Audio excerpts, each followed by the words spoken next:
Hello friends, and welcome to another Pixar review.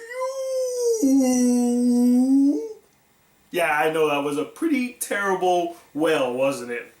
Yeah, I know, pretty cringy, but I had to do it for the intro, guys. I had to do it for the intro.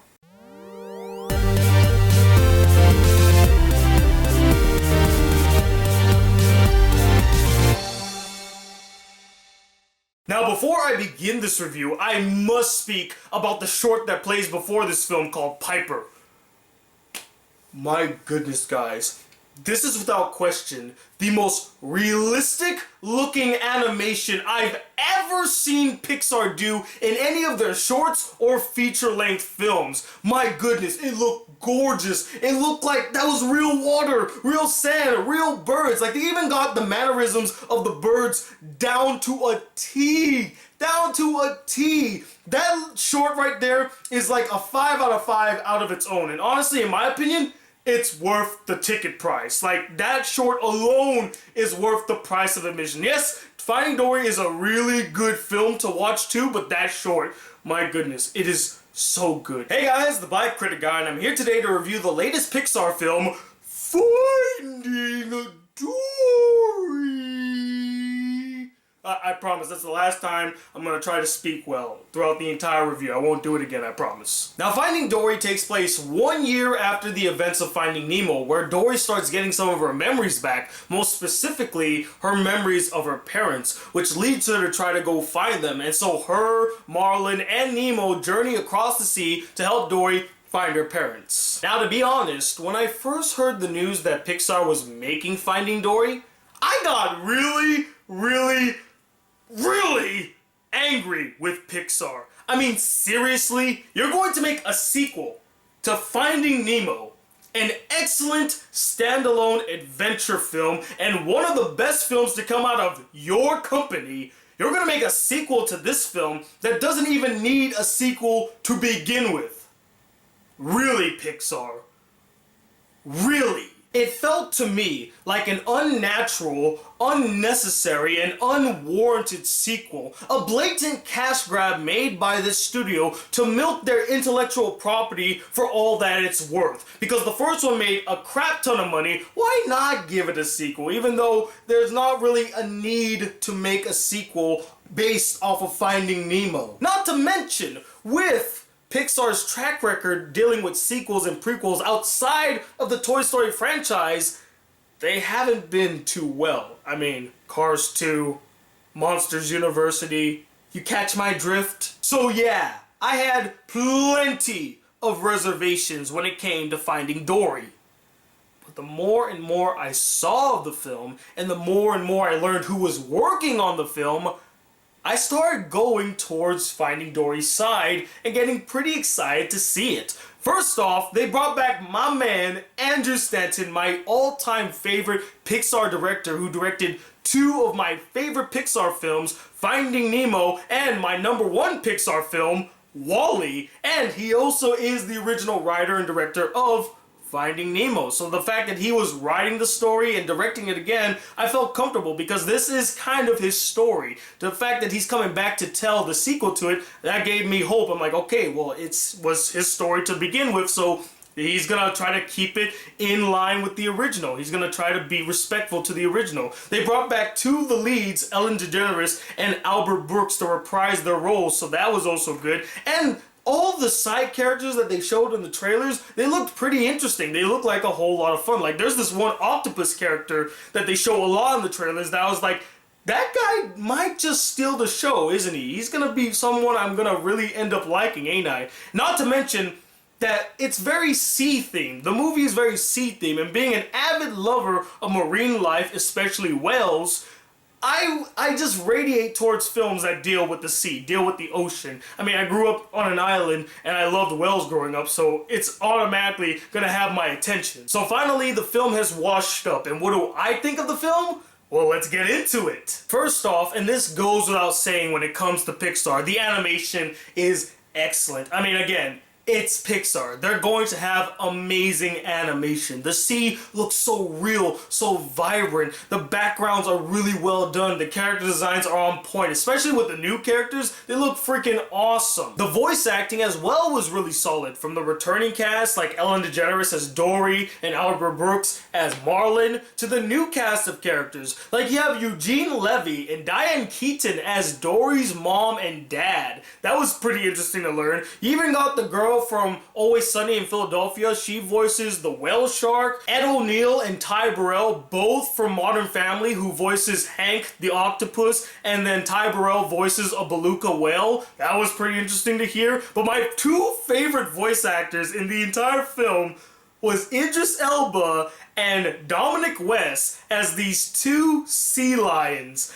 What made it so funny is that when I found out that one of them was Dominic West, I was saying to myself, holy crap, it's a Wire reunion, because both of them were in The Wire, and here they are voicing two sea lions. I was kind of chuckling to myself, and both of the characters that they voiced were really entertaining. They were really funny. There's even a cameo voice in this film that is a straight up callback to one of Andrew Stanton's earlier Pixar films. I won't say which one it is, even though you only have to pick between two of them, but when I heard it, I was just like, I see what you did there, Stanton. Clever, clever. And now let's dive into the story. Get it? Because it takes place in the... Oh my goodness, really?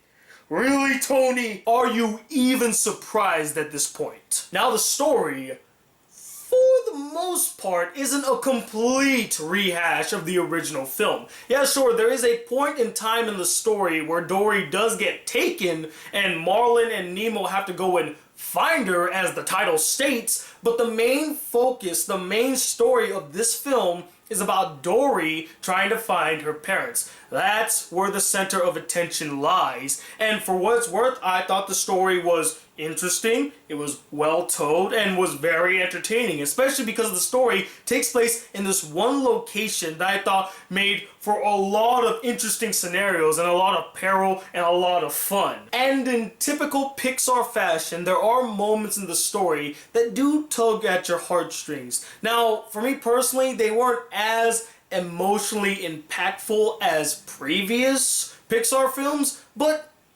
they were fine. And finally, the characters. Much like the story, for the most part, I ended up enjoying them. They were interesting, likable, and very entertaining. And one thing that I must give praise to this film dealing with its characters is that this film was able to pull off something that many films and TV shows before it could rarely do. And that's what they did with the character of Dory. Now, we all can agree that Dory in Finding Nemo was a comedic supporting character. Yeah, sure, she was one of the main characters, but she wasn't like the main character. The story doesn't focus on her. She's there for comic relief to ease the tension of a situation by throwing a joke or acting silly. Something that the kids can get attached to and adults can find very charming and likable. In this film, she is the main character. There's no denying that. And the problem with making a comedic supporting character the main character is that that character usually works in small doses, not as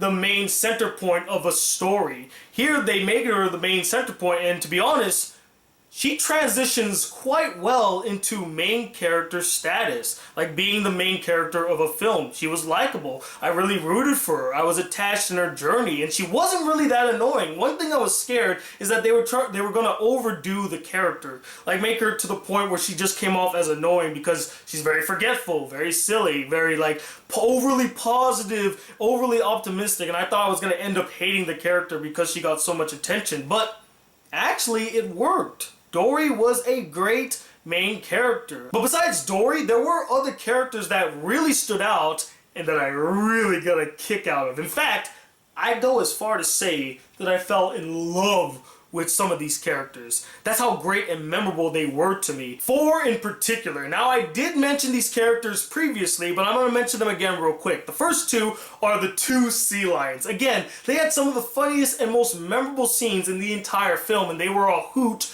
a treat to watch. The third is Hank the Octopus. Like I said, when I first saw him in the trailers, I said to myself, this character looks like someone that's really going to stand out to me. He's going to be really fun, and that's exactly what he is. And I really liked what the animators did with this character. They were very creative, very inventive with what they could do with this character. I thought he was one of the coolest looking characters in the entire film, and the character is just really charming, really likable, and I like the relationship that he forms with Dory. It's kind of complimentary because he's very grumpy and cynical, and you have Dory who's overtly positive, cheery, optimistic, so they mesh very well together. They have a good contrast. And the fourth and final new character I fell in love with was Destiny, the whale shark. Not only is this character freaking cute and adorable, and I want a freaking plushie of her this very moment, but she had a very exuberant and likable personality. In fact, she damn near mirrors Dory as a character.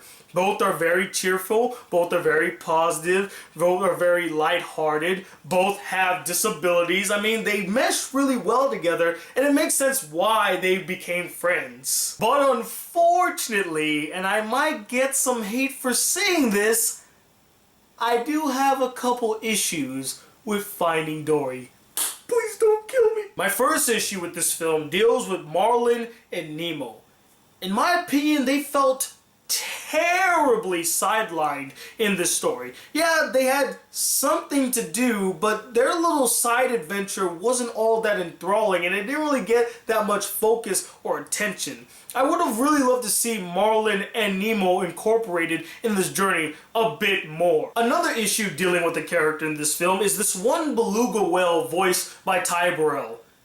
Yeah, he was kind of pointless, really annoying. I just didn't like this character. I didn't really feel like it was necessary to have this character when we already have Destiny, who's a great character, and then they throw in this other giant animal into the mix. I'm like, why do we need this? I mean, I know there's a purpose for the character, and I'm going to touch on that after I'm done talking about this character, but even then, the character was just really annoying. And tying in with that beluga whale, one of the most irritating and frustrating things to see throughout this entire film, especially for someone like me who's an avid lover of marine biology, who studied marine biology for many years, were the scientific inaccuracies that plagued this film. Now you might see this as a nitpick. Oh, you're just saying that because you know marine biology stuff, so of course you're going to be irritated by that. But the reason I find this to be a major issue is because the film also prides itself with many interesting facets and information dealing with marine biology, some of which